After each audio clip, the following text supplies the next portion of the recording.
உன் கரங்களை கத்தர் பலத்த கையாய் ஓங்கிய முயமாய் மாத்திட்டாரு. அது எங்கெல்லாம் படுதோ, அது எங்கெல்லாம் வைக்கப்படுதோ,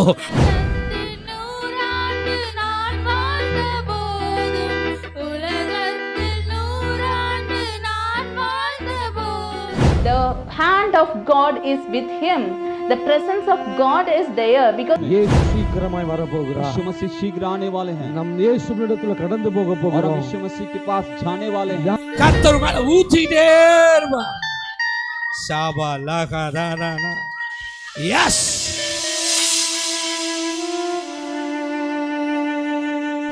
கர்த்தருக்கு ஸ்தோத்திரம். இந்த காலை வேளையிலே கர்த்தருடைய வார்த்தையின் மூலமாய் உங்களை சந்திப்பதிலே மிக்க மகிழ்ச்சி. இன்றைய காலை தியானத்திற்காக தெரிந்து கொள்ளப்பட்ட வேத பகுதி லேவியராகமம் 19ஆம் அதிகாரம் 31ஆம் வசனம். அஞ்சனம் பார்க்கிறவர்களை நாடி குறி சொல்லுகிறவர்களை தேடாதிருங்கள், அவர்களாலே தீட்டுப்பட வேண்டாம், நான் உங்கள் தேவனாகிய கர்த்தர். இந்த இடத்துல கர்த்தருடைய எச்சரிப்பின் சத்தத்தை நாம் கேட்கிறோம். இந்த காலை வேளையில அவர் சொல்லுகிறார், அஞ்சனம் பார்க்கிறவர்களை நாடி குறி சொல்லுகிறவர்களை தேடாதிருங்கள், அவர்களாலே தீட்டுப்பட வேண்டாம், நான் உங்கள் தேவனாகிய கர்த்தர். உங்களுடைய எதிர்காலம் எப்படி இருக்குமோ, நாம் எப்படிப்பட்டவர்களாக காணப்படுவோமோ, நான் செய்யற பிசினஸ் வளர்ச்சி அடையுமா, எனக்கு வேலை வாய்ப்பு கிடைக்குமா, திருமண காரியம் எப்படி நடக்கும், எதை குறித்தும் கவலைப்படாதிருங்கள், நான் உங்கள் தேவனாகிய கர்த்தர். ஆனால் என்னை மீறி அஞ்சனம் பார்க்கிறவர்களையோ இல்லை குறி சொல்லுகிறவர்களையோ தேடி போகாதிருங்கள் என்று கர்த்தராகிய தேவன் இந்த காலை வேளையிலே ஒரு எச்சரிப்பின் சத்தத்தை இங்கே கூறுகிறார். கர்த்தருடைய வார்த்தையை விட்டு இந்த அஞ்சனம் தேடுகிறவர்களை நாடி போன ஒருவரை குறித்து தான் இந்த காலை வேளையில நாம் பார்க்க இருக்கிறோம். 1 சாமுவேல் 28ஆம் அதிகாரத்தை பார்க்கும் போது அங்கே சவுல் ராஜாவை குறித்து நாம் பார்க்கிறோம்.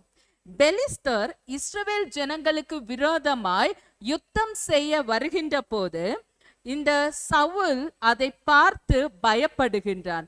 இந்த பெலிஸ்டர் நிச்சயமாக மேற்கொள்வார்கள், என்னை மேற்கொண்டே ஆவார்கள் என்று அவன் முழு நிச்சயமாய் நம்பினான். காரணம், அவன் அதற்கு முன்னாடியே தாவீது மற்றவர்கள் மனிதர்கள் எல்லாம் மெச்சிக்கொண்ட காரணத்தினாலே, சவுல் கொன்றது 1000, தாவீது கொன்றது 10000 என்று சொன்ன காரணத்தினாலே இவனுக்குள்ள ஏற்பட்ட அந்த ஒரு விதமான ஜெலஸ், ஒரு விதமான பொறாமையின் ஆவியினால அவன் கர்த்தருடைய பரிசுத்தத்தை இழந்து போனான், பரிசுத்த ஆவியை இழந்து போகின்றான். இப்பொழுது அவனுக்குள்ளே ஒரு பயத்தின் ஆவி மேற்கொள்ளுகிறது. பெலிஸ்தர் தனக்கு விரோதமாய் வருகிறார்கள் என்று பார்த்த போதே மிகவும் பயந்தவனாய் காணப்படுகிறார். அதற்கு முன்னாடியே சாமுவேல் இறந்து போகிறார். அவர் இல்லாத காரணத்தினால இவன் முதலில் சொப்பனத்தின் மூலமாக இல்ல தரிசனத்தின் மூலமா இல்ல தீர்க்கதரிசிகள் மூலமா எப்படியாவது கர்த்தர் எனக்கு வெளிப்படுவாரோ மாட்டாரோ என்று அதற்கு காத்து கொண்டிருக்கிறார்.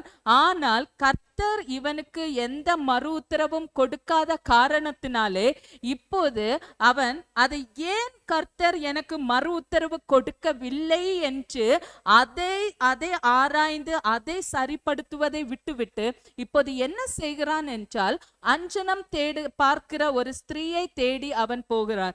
அதற்கு முன்னாடி அஞ்சனம் பார்க்கிறவர்கள் குறி சொல்லுகிறவர்களை எல்லாம் இஸ்ரவேல் நாட்டை விட்டு விரட்டினது இதே சவுல் தான். இப்போது இதே சவுல் என்ன பண்ணுகிறார், அதே ஸ்திரீயை தேடி ஓடுகிறார். அங்கே போய் எனக்கு சாமுவேல் தீர்க்கதரிசியை எழுப்பி வர செய், இந்த யுத்தம் எப்படி நடக்குமோ என்று அங்கே ஒரு குறி சொல்லுகிற ஸ்திரீயை பார்த்து அங்கே கேட்கிறான். அங்கே ஒரு ஆவி வருகிறது. அது சாமுவேல் அல்ல. நமக்கு தெரியும் 1 சாமுவேல் 15ஆம் அதிகாரம் 35ஆம் வசனம் அது சரியாக சொல்லுகிறது. சவுல் மரணம் அடையும் நாள் மட்டும் சாமுவேல் அப்புறம் அவனை கண்டு பேசவில்லை. சவுல் மரணம் அடையும் வரைக்கும் சாமுவேலை பார்க்கவில்லை என்று வேதம் சரியாக நமக்கு சொல்லுகிறது. அப்போது இந்த அஞ்சனம் பார்க்கிறவர்கள் குறி சொல்லுகிறவர்கள் இதெல்லாம் இந்த இடத்துல சரியாக பார்க்க வேண்டும். வருகிறது, அந்த இடத்துல வருகிறது சாமுவேலின் ஆவி அல்ல, ஒரு ஆவி வருகிறது, சவுலோடு பேச ஆரம்பிக்கிறார்கள். சவுலிடத்திலிருந்தே எல்லா வார்த்தைகளையும் வாங்குகிறார்கள். நான் இந்த மாதிரி சொப்பனத்தின் மூலமா இல்ல தீர்க்கதரிசிகள் மூலமாய் நான் பேசுவாரோ என்று காத்திருந்தேன், ஆனால் கர்த்தர் என் கூட பேசவில்லை, அதனால நான் இந்த இடத்துக்கு இப்ப வந்திருக்கிறேன், இப்ப நீங்க எனக்கு சொல்லணும் என்று சொல்லுகிற போது அந்த ஆவி இவனிடத்துல சொல்லுகிறது, நீ இப்படி எல்லாம் காத்திருந்தாயே, சொப்பனத்தின் மூலமாய் இல்ல தீர்க்கதரிசிகள் மூலமாய் பேசுவார் என்று நீ காத்திருந்தாயே, ஆனால் கர்த்தர் பேசவில்லையே, அப்போதே நீ முடிவெடுத்திருக்க வேண்டாமா? கர்த்தர் உனக்கு முகம் கொடுக்கவில்லை என்று, கர்த்தர் இந்த யுத்தத்துல உனக்கு வெற்றி தர மாட்டார் என்று நீ முடிவெடுத்திருக்க வேண்டாமா என்று இந்த இடத்துல அந்த வந்த ஒரு ஆவி கூறுகிறது.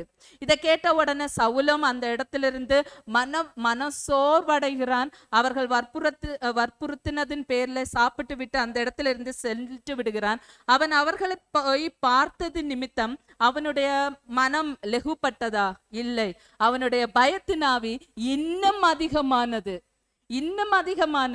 அவன் எதிர்பார்த்து போன காரியம் ஒன்று, ஆனால் நடந்ததோ இன்னொன்று. அதனால ஏற்பட்ட விளைவு என்ன? 1 சாமுவேல் 31 பார்க்கும்போது, சவுல் பட்டயத்தை நட்டு அதிலே அவன் விழுந்து மாண்டு போகிறான். இந்த கால வேளையில நாம எப்படி இருக்கிறோம்? கர்த்தர் நமக்கு ஒரு வார்த்தையை சொன்னால், இல்ல நம்ம வாழ்க்கையிலே ஒரு திருமண காரியம் நடக்கிறது, இல்ல ஒரு பிசினஸ் செய்யறோம், இல்ல ஒரு வேலை வாய்ப்புக்கு காத்திருக்கிறோம், இல்ல படிப்புக்காக காத்திருக்கிறோம், இல்ல ஒரு குழந்தை பிறக்குது, அப்ப நம்ம உடனே என்ன செய்கிறோம்? கர்த்தருக்கு நேராய் கர்த்தருடைய ஆலயத்துல வந்து பிரதிஷ்டை பண்ணி கர்த்தருடைய சமூகத்துல கொடுத்து கர்த்தருக்கு நேராய் நின்று ஜெபிக்கிறோமா? இல்ல அந்த குழந்தையோட எதிர்காலம் எப்படி இருக்கும், அப்படி இப்படி நீ அஞ்சனம் பார்க்கிறவர்களை, குறி சொல்லுகிறவர்களை தேடிக்கொண்டிருக்கிறோமா? நாம சொல்லலாம், நாம கிறிஸ்தவர்கள், அதெல்லாம் நம்ம எழுத மாட்டோம், ஜாதகம் எல்லாம் எங்க வீட்டுல இல்லவே இல்லை, நான் யார்கிட்டையும் போய் என் கையை நீட்டல, அப்படி குறி சொல்லுகிறவர்களை தேடி நான் போகல, எந்த ஒரு ஹிந்து ஆலயத்திலையும் நான் போகல, முஸ்லிம் ஆலயத்துல நான் போகல, எந்த இடத்துக்கு நான் போகல, நான் கிறிஸ்தவர், நான் கர்த்தருக்கு பிரியமாய் தான் நான் நடக்கிறேன் அப்படின்னு நம்ம சொல்லலாம். ஆனா நம்ம போதகரிடத்துல போய் கூட நம்ம எப்படி பேசுகிறோம்? ஒரு தீர்க்கதரிசி வருகிறார் அப்படி என்றால் அந்த இடத்துல ஆட்கள் மிகுதியாய் காணப்படுகிறோமே, காரணம் என்ன? அந்த தீர்க்கதரிசியின் வாயிலிருந்து எனக்கு ஒரு வார்த்தை வராதா? அதுல தவறு இல்லை. கர்த்தர் என் கூட பேசுகிறாரா? என்னுடைய எதிர்காலத்தை குறித்து கர்த்தர் என்ன திட்டம் வைத்திருக்கிறார்? இல்ல கர்த்தர் என் கூட என்ன பேசணும்னு விரும்புகிறார்? கர்த்தர் நான் நடக்கின்ற பாதை சரிதானா? கர்த்தர் அதை கண்டித்து உணர்த்துகிறாரா? இல்லை அதை அனுமதிக்கிறாரா? எப்படி? அதே மாதிரி நம்ம தீர்மானம் எடுத்தா அது சரி. ஆனா ஒரு தீர்க்கதரிசியோ இல்ல ஊழியக்காரரோ, மகளை நீ நடக்கிற பாதை சரியல்ல, கர்த்தர் சொல்லுகிறார் இந்த பாதையில நீ நடந்தா அந்த இடத்துல உனக்கு தீங்கு வரும் அப்படின்னு சொன்ன உடனே மனம் மாறுக, கர்த்தாவே என்னை மன்னிச்சிடுங்க ஏசப்பா, நான் தெரியாம அந்த பாதையில போயிட்டேன், நான் உடனே அந்த மனம் மாறுறேன் அப்படின்னு சொல்லி மாறுகிறவர்களாய் நாம் காணப்படுகிறோமா? இல்ல ஊழியக்காரரையே மாற்றுகிறவர்களாய் காணப்படுகிறோமா? இந்த ஊழியர் எனக்கு என் மனதுக்கு பிடிச்ச மாதிரி பேசவே இல்லை, அந்த ஊழியக்காரர் பாருங்க இதெல்லாம் ஒண்ணும் தவறு கிடையாதுன்னு சொன்னாங்க, நீங்க சந்தோஷமா இருங்க, ஆனா இத கர்த்தர்கிட்ட சொல்லி மன்னிப்பு கேளுங்க அப்படின்னு கொஞ்சம் மனதுக்கு இதமா யாராவது பேசினா அந்த இடத்துக்கு போகிறவர்களா இருக்கிறோமா? எப்படிப்பட்டவர்களாய் காணப்படுகிறோம்? ஜாதகம் இல்ல நாள் நட்சத்திரம் பார்க்கல அப்படிங்கிறதுனால மட்டுமே அது கர்த்தருக்கு அதனால நான் பார்க்கல, அதனால கர்த்தருக்கு பிரியமாய் தான் நான் நடக்கிறேன் என்பது அல்ல. ஒரு ஊழியக்காரர் இல்ல ஒரு தீர்க்கதரிசி கண்டித்து உணர்த்தும் போது அதை கேட்கிறவர்களாகவும் நாம் இருக்க வேண்டும். அதை விடுத்து கொண்டு பல இடங்களுக்கு போய் நம்முடைய இருதயத்துக்கு ஏற்ற செய்தி எந்த இடத்துல கிடைக்கிறோ அந்த இடத்துல தொடர்ந்து போகிறவர்களாய் காணப்படுகிறோமா? அதுவும் ஒரு தவறான காரியம் தான். அதுவும் ஒரு குறி சொல்லுகிறது போலதான்.